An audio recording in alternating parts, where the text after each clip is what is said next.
Okay, so my tripod, for whatever reason, decided to break. We're just gonna work with what we got. I paid off my credit card debt in 3 months, and I feel like this is such a hot topic that still some people find it to be a little bit like taboo to talk about. But in today's economy especially, I feel like it's very important for people to be open on what steps that they take in order to pay off debt faster, because it seems to be that we're all experiencing the same thing where debt just keeps multiplying over and over again, and we have no idea how to get out of it other than taking out a loan to pay off our debt, or just basically have no way out. And that's kind of how I felt for a long time. Luckily, my debt wasn't huge in the sense of like $10,000, $20,000. I think I've been really good at always paying off debt as soon as I possibly can, because there's just something in me, and I feel like it's my Hispanic mom basically scaring me that I need to pay off my debt as soon as I can, because you know they're gonna take it out of your paycheck, or the IRS is gonna come after you, blah blah blah. And so that's how I was raised. Always have in the back of my mind to pay off my debt as soon as I can. The 10 things that I followed, and whether your debt is 3,000, 8,000, 15,000, if it took me 3 months, if you guys follow the same steps that I did, it might take you 6 months or even a year to pay off your debt, but at least it's better than whatever your credit statement is if you keep paying the minimum balance. Which, by the way, always pay the minimum balance if you can. Don't ever not pay it, because that definitely affects your credit. But all the steps that I took to pay off my debt as soon as possible is on my phone. So just in case you see me staring at my phone, this is just where I have all my notes. Sorry for the lighting. I was actually hoping to get a really beautiful golden hour, and the sun sets opposite of me, so I'm just getting the cold shoulder of the sun right now, but it is what it is. And the number one step, and this is just whether or not you take my advice or not, you need to have a plan. That's the number one step in paying off debt. You need to have a plan. You can't just be like, you know what, on the 20th I'm gonna pay the balance and I'll just figure it out, and if I need more money I'll just figure it out, ask someone to lend me money, or pick up some shifts, some extra shifts or whatever. Like, no, you need to have a plan. You need to see what works for you, and you need to commit to it. And you need to constantly remind yourself that this is just a temporary sacrifice to have a long-term goal accomplished. And that could be many things. That could be like buying a house or a car, or that can mean having a $10,000, $15,000 savings account that you can fall on if something were to happen, if you were to lose your job, medical expenses, whatever it is. You need to have a plan. And so that is definitely my number one step. There's so many people on here. Dave Ramsey, damn, I can't even remember who is it that I follow on YouTube. He's super big. Oh my god, before my battery starts to die. He is very popular in bringing a lot of people into his YouTube channel out in Austin, Texas, I believe, or Dallas, Texas. So I found him. His name is Caleb Hammer. He honestly interviews many different people and gives them different advices when it comes to paying off debt. So I would definitely recommend watching his YouTube channel. I'll link it in my subscription, in my description area, so you guys can see it. And you know, this is just what worked for me. My life is probably different than your life. Like, I don't have kids, I don't have car payments, so I was able to make a lot of sacrifices in order to pay off debt sooner, but you can alter these however it works for you. Second thing I highly recommend to do after finding a plan is being honest with yourself and write down all of your expenses. Like, you have to be honest with yourself. You have to write down your needs and your wants and things that can wait columns. Like, your needs is going to be paying your rent or your mortgage or your car payment, your insurance, food, even internet is like a need at this point. Like, I feel like you need internet in your phone. Maybe you're someone that needs to go to therapy and you need to have these days out of the week to go see your therapist, and you need to pay out of pocket sometimes. Like, those are things that you need. It all depends, right? But you definitely don't need like 5 subscriptions like Netflix, Hulu, Disney Plus, or Amazon Prime. Like you don't need all of these things. You can get by with just one. And you really have to be honest with yourself and be like, this is just for a short period of time. I'll come back and get it. I just need to pay off my debt first because this is so important. This affects absolutely everything in your life. And if you are looking to do anything with credit, if you're not able to pay off your debt, it's going to be very hard for you to get accepted, especially in today's economy. I feel like banks are being very conservative with lending, so just FYI on that. Once you have written down all of your expenses, you're going to need to eliminate what you really don't need. And once you start doing that, you're going to start seeing there's going to be more money to work with, more wiggle room to pay off your debt aggressively and as soon as you possibly can, just eliminating a handful of things. My next step is meal prepping at home. I don't know, it's been a very long time since I Uber Eats, or I think, what is it, Postmates? I can't even remember. It's a very long time since I've actually used these services on myself, and there's days where I've wanted to because I didn't bring lunch and I kind of don't want to go around the corner and buy a sandwich. I kind of want Chipotle, which is like a couple blocks down from my job, and I kind of don't want to go over there. And one thing I definitely noticed is, one, they upcharge the price of the food that you're buying instead if you were to go in person and order it. And then two, all these additional fees on top of tip. You have a service charge fee. I think there's even like a mileage fee. I can't remember. There's just a lot of fees that they're adding on to these things, so it's extremely hard to just Uber Eats. And I know there's people on here that are probably getting Uber Eats for lunch, for dinner, every single day, and doing takeout. I said the sirens go. I don't think it's healthy for yourself to be consuming this much takeout and fast food because you don't necessarily know exactly what they're putting in it. A lot of it is, like preservatives and sugar and a lot of grease, and I don't know. I think it's much better to create a meal plan, which I do this every weekend. Every Saturday or Sunday, I do a plan of what I'm going to eat throughout the week, and that's including breakfast, lunch, dinner, snacks. That way I don't find myself spending $2 on a bag of chips because that's how much it is on a vending machine, or $30-$40 on a Chipotle bowl from Uber Eats because of all these fees. Like, definitely doing a meal plan is so nice, and there's so many like cheap dishes.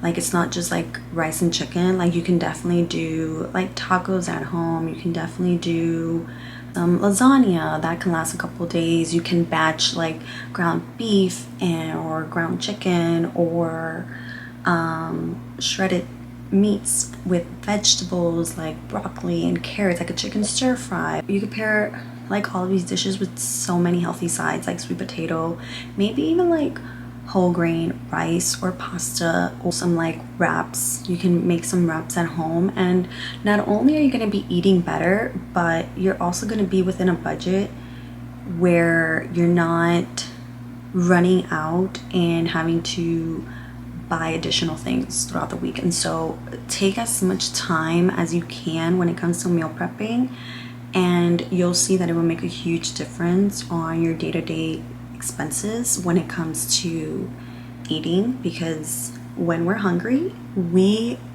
will pay whatever we need to pay just to fulfill our appetite. I'm usually spending no more than $200, and I know that could be very shocking for you guys, but buying groceries, buying whole foods is not as expensive as people make it seem. Like, you are able to make so many dishes with just a handful of ingredients, and all you really have to do is be committed and do these things in large quantities where you have enough for the week, or throughout the week make different types of recipes. And not only does it make your life easier, but you're not out there spending like $500-$600 on takeout, which is absurd. It is just so crazy. And like, I know there's people that do that, and I can't wrap my head around that, of how many people are putting themselves in debt just because you're ordering takeout, because they do not want to cook at home. Number 6, this is like the hardest one. I feel like even now you guys probably seen like 3 or 4 ads wanting to sell you stuff. It's insane the amount of advertisements that is getting thrown at you on a daily basis. Like, we are probably consuming over 100 pieces of advertisement every single day.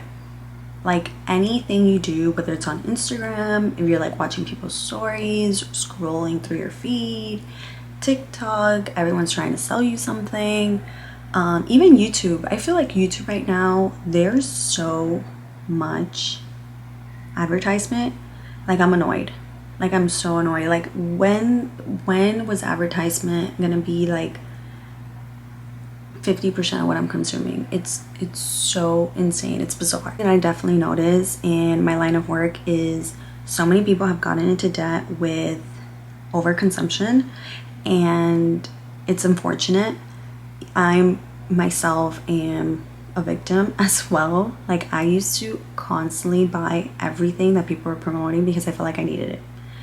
Oh my god, they're promoting a shampoo. Even though I have like a new shampoo and conditioner that I just bought like yesterday, I need to buy whatever they're selling because it seems to be working. And now I have like 4 shampoos and conditioners just waiting to like use it. It's insane. You really need to take some time, go through your things and be like, I do not need 100 pairs of shoes and sweatpants and sweaters. Like, it's just bizarre. Like, we do not need all of these things that people are promoting. It's insane. And what's worse is that a lot of the things that we're getting promoted, especially like on TikTok, it's like, oh my god, buy this, it's like $4, you're gonna save so much money. And then by the time you know it, you're spending that same $4 on 100 other things that, one, are cheap quality. You're not gonna use it anymore because it's gonna break or whatever, and you never need it in the first place, so you buy it and it's just there collecting dust. Like, why? When that money should be going into your future, into paying off debt, into possibly investing for your retirement. Like, so many things I would love to say about that. So many things. So what I recommend with this step is, let's say there's an ad, and I got this actually from Mel Robbins. If you see something and you really, really think you should get it, add it to your notes. Add the link to your notes and leave it there for at least a week. And if you go back to your notes, and if you're like still thinking about it, if you still really want it, go and purchase it. It's something that you really want. You know, you don't want to be miserable and like not have things that you genuinely want in your life. Buy it. But if you save it in your notes and then in time you go back there and you're like, I don't even remember why I even saved this, then you don't need it. So that's a good strategy that I've been using to not like constantly buy things I don't need, and it seems to be working. So thank you, Mel Robbins, for that one. The next one is, this has to go back with step 3, where it comes to budgeting and trying to separate things that you don't need. Really have to ask yourself what is important to you, whether it's going out to dinner with your friends and hanging out, or watching a movie with your partner, or date night, or, you know, spending times doing outdoor activities with a group that maybe you have to pay, for example, like a concert, or going to like a nice little like jazz lounge, like things that you need tickets for and stuff. Like, if that's really important to you, I would definitely recommend setting money aside. Like I said earlier, like, I don't want you to be miserable. Like, if you really want to go out to dinner every Saturday night or every Friday night or whatever night you're available, save money for that and take the time having a plan to be like, I manage my budget, and my meals for the week. I have this money left over. I want to spend this money to go out to dinner or drinks or happy hour at this really nice place that I've been eyeing for a really long time with one of my girlfriends. Like, yes, do that. There's so many things to experience in this life, and you should not be miserable and stay home every single day just because you're trying to pay off debt, because you don't want to be miserable and putting yourself in a place where you're taking the fun out of everything you do in life just to pay off debt, because in the long run you're going to cave in and overdo it just because you're like, you know what, I paid off my debt for a really long time, and then you get yourself back in $1,000 debt just because you wanted to have fun and you planned a trip when you knew you couldn't afford it at the time. You just want to make sure the money you set aside for these fun adventures that you want to keep weekly with your friends or your partner doesn't affect the money for your bills. The next step, probably the most important one, I should have set this as number 2, but I totally forgot, is what I did is pay off my smallest debt to my largest debt.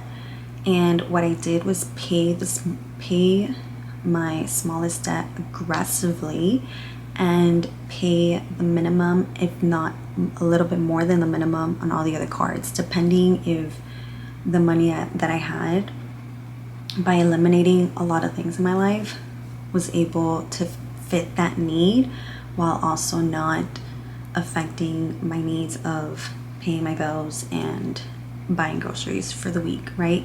So worked with that, and I was able to pay my smallest debt in about 3 weeks basically, and it was such a relief because then the money that I was using to pay my smallest debt aggressively went over my following debt, and then the little extra money that I was putting extra on that current debt is now going to my third debt.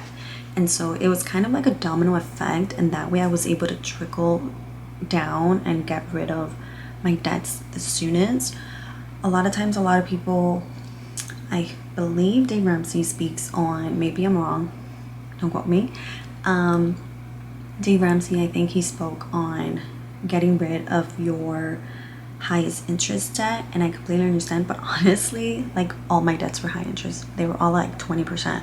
So for me, it was just to get rid of them as soon as I possibly can, and starting with the smallest one and then gradually moving towards the biggest one little by little worked very well for me. And like I said, it really depends how your debt looks and what works best for you. But definitely for me, that was the fastest way that I was able to get rid of debt and feel satisfied, because I feel like that was like the main thing.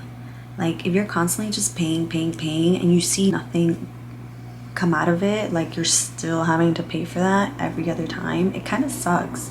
So to be able to go aggressively start this new plan that I did for myself and then see this debt just fall off was such a relief, and it gave me momentum. It made me feel inspired to continue to do the sacrifices I was making to then feel a complete relief by knocking down my other debts. And that's what worked for me, and highly recommend for you guys to do that. But it all depends on your budget, your lifestyle, and expenses that you have to pay. My next step will be pick up a skill and learning how to invest long term on top of just saving money and like a high yield savings account. Like, a lot of things that I've learned is, yes, people are saving money, but on top of having an emergency fund, they're also investing.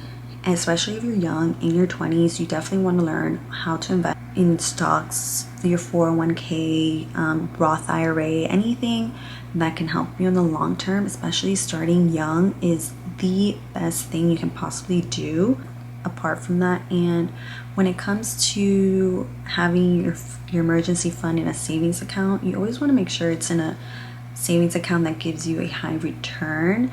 And a lot of people call it like a high yield savings account, but every bank, I believe, has like a different kind of terms really when it comes to high yield savings accounts. As long as you have a high interest in return, definitely sign up for that. Move your funds to that account, because currently there's so many savings accounts that you're getting like 0.01%, 0.02%. And those are conversations that you definitely need to have with like your bank, a banker, etc. And see what options they can give you. Intuitive investment accounts, certain banks offer that. There's also like financial advisors per certain banks. So there's so many ways for you to either pay someone to help you invest your funds, or you can also just learn it yourself if you really don't have time, but at least get your foot in the door when it comes to that, because in that way you can then see the compounding interest grow over time, and you're going to be so happy you started when you did. The last thing I would say is definitely like give yourself some grace. Like, yes, it's a sacrifice, but you're paying off debt, so be kind to yourself. Like, don't think so negative about yourself, like being like, damn, I got myself into this deep rabbit hole and it's hard for me to get out. At least you're starting to pull yourself out from it. Just be happy you're able to do so, because so many people have such a hard time to do just that. They're constantly trying to figure out ways how to borrow funds to pay off their debt just so they can be in a good place. Just be kind to yourself and commit to the plan. You know, things do happen. I completely understand, like your engine might blow up. I don't know. You need to replace a tire and things like that. And so you need to dip into your savings account sooner than you would have wanted to. And, you know, just be kind to yourself. Things happen. And as long as you keep the same mentality on having a plan and going after paying off debt and growing your savings account, it's okay. Just don't get lost with getting out of debt and starting your savings account, because then you'll be back to square one. So that is it for me. I hope this helps. Sorry if my voice is like changing here and there. I just get very nervous sometimes and still not as comfortable speaking to a camera. But I just kind of wanted to put this out there to help someone else that's probably going through the same thing that I was, because this definitely helped me, and it was the best way that I was able to get out of debt the quickest. So hopefully this helps someone out there, and thank you all so much for watching. Bye.